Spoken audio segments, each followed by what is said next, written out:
China's supply chains have now turned their attention to something new, the humanoid robot. Without the hype, just the real picture. Somewhere in China, a new humanoid companion robot is rolling toward mass production. It has a face, it has a name, and in less than a week, more than 2,000 customers reportedly placed refundable deposits on one, months before the company had even finalized its price. This isn't a concept video. This isn't a trade show demo. This is reportedly happening right now, and the robots involved are not warehouse arms or delivery bots.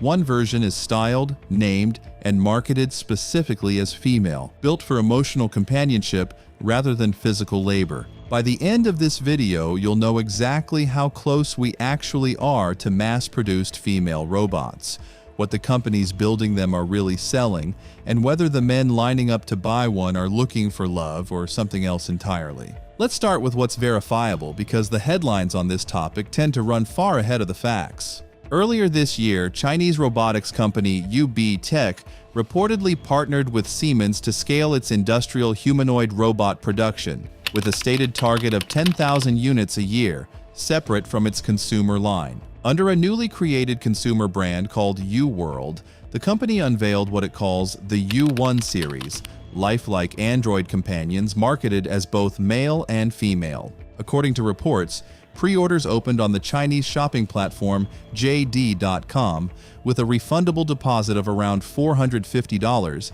and within the first week, the company says it received more than 2,000 reservations, climbing past 3,000 within the first 10 days. Estimates put the price of one of these companions at around $30,000, though UBTech reportedly hadn't finalized that number at the time of reporting. That's not pocket change, and it's not nothing either, especially when you consider that a separate Chinese production line, not confirmed to be UBTech's, is now reportedly capable of building one humanoid robot every 30 minutes. Goldman Sachs has projected the broader humanoid robot market could grow to roughly $38 billion by 2035, as shipment volumes climb sharply from where they stand today. So the manufacturing capacity is reportedly real. The question is what's actually rolling off those lines and who's buying it. Here's where it gets uncomfortable. According to recent survey data, men are reportedly somewhat more likely than women to engage with AI romantic companions, though the gap is far narrower than some headlines suggest. Venture capital firm Andreessen Horowitz has tracked a growing list of AI companion apps climbing its rankings of the most used consumer AI products, a sign the category is no longer a niche corner of the App Store. Why? Researchers point to a few overlapping reasons: constant availability, zero judgment, no risk of rejection, against a backdrop of growing concern over male loneliness and shrinking support networks. A robot companion that remembers your preferences and is built to always be agreeable can feel less like a gadget and more like a relationship. But that convenience comes with a catch, and it's one even the companies building these robots tend to downplay. In one widely reported incident, a streamer with access to a humanoid robot, reportedly worth around $70,000, was filmed knocking it to the ground, while the robot appeared to try to move away from him.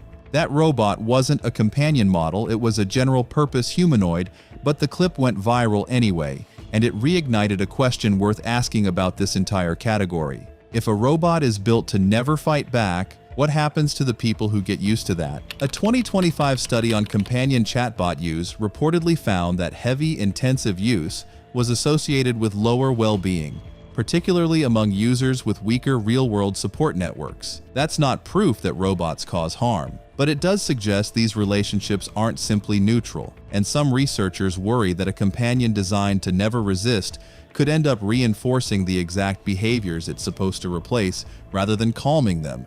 It's worth asking the same question this industry keeps avoiding. Is a robot that can't refuse anything a safe outlet, or is it a training ground? Now, before this starts to sound like robots are already replacing women at scale, let's pump the brakes, because the data doesn't actually support that yet. Most of these companion robots are still priced well outside mainstream reach, with industrial-grade humanoids running anywhere from $30,000 to over $150,000, depending on capability. Analysts covering the home robotics market say this year will bring limited early deployments, not mass adoption, with many demos and social robots still relying on narrow task sets or human operators working behind the scenes. There's also a generational trend worth mentioning. Research published this year found that a majority of teens have tried AI companions, with a smaller share using them for romantic or flirtatious interactions, and experts cautioning that even modest reliance on AI relationships could leave some teens under-socialized and, ironically, less equipped to navigate human connection, professional or otherwise, later in life. So no, female robots are not replacing women right now. What's actually happening is narrower and in some ways stranger. A small but fast-growing industry is mass-producing the appearance of intimacy, selling it at a price point only the wealthy can currently afford, while the emotional and ethical consequences are tested in real time on whoever buys in first. Maybe the real story here isn't whether robots will replace women. Researcher after researcher seems to agree that's still a long way off, if it happens at all. The real story might be what it says about us, that millions of people are already spending real time and real money on relationships designed to never push back. Manufacturing capacity is reportedly scaling. Demand is reportedly real. What's still unproven is whether any of this makes anyone less lonely or just better at avoiding the kind of connection that pushes back.